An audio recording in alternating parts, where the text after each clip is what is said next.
Hey, welcome to Daily Dose of Destiny on behalf of Ann Sieg and Brian Cummings and all of us here at the E-Commerce Business School. You want to know more about fulfilling your destiny, particularly through e-commerce, you can go to joinebs.com/bootcamp and jump on in and fulfill your destiny. In the meantime, we are in the series of David and Goliath for the Daily Dose of Destiny. If you want to share this with anybody, you can just click watch party there and share this with your friends and pay close attention today.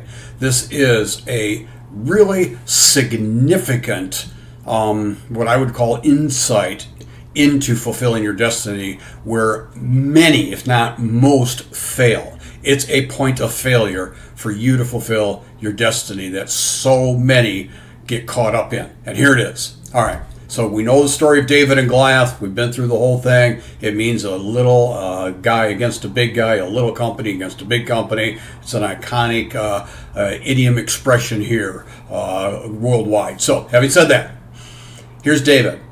We talked about him declaring his destiny of what's going to happen. We see the picture here of David cutting off Goliath's head. When he declared his destiny, he did not have the means to fulfill his destiny. Let me say that again. When David declared his destiny, he did not have the means to fulfill his destiny. What he said specifically, even though it's a little bit gory, he said, Goliath, I am going to knock you over with my slingshot, and then I'm going to kill you by cutting off your head. He didn't have any means to cut off Goliath's head until he moved towards his destiny aggressively, confidently, and declaring it. See, he cut off Goliath's head with Goliath's sword. He wasn't holding Goliath's sword when he said, Goliath, I'm going to cut off your head. So many people, and I hope this isn't you, so many people, I'll never do that because I don't have this.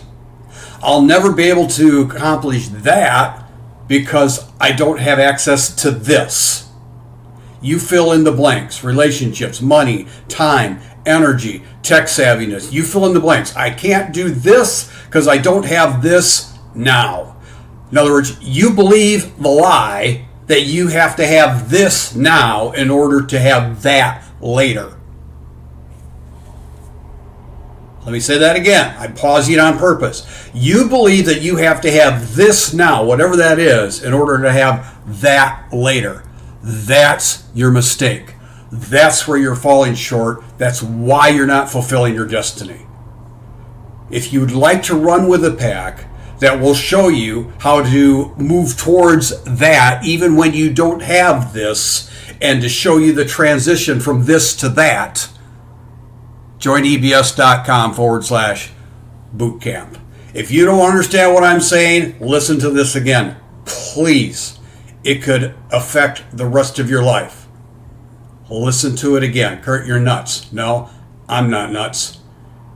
You might be nuts if you don't step into the reality of what it takes to fulfill your destiny.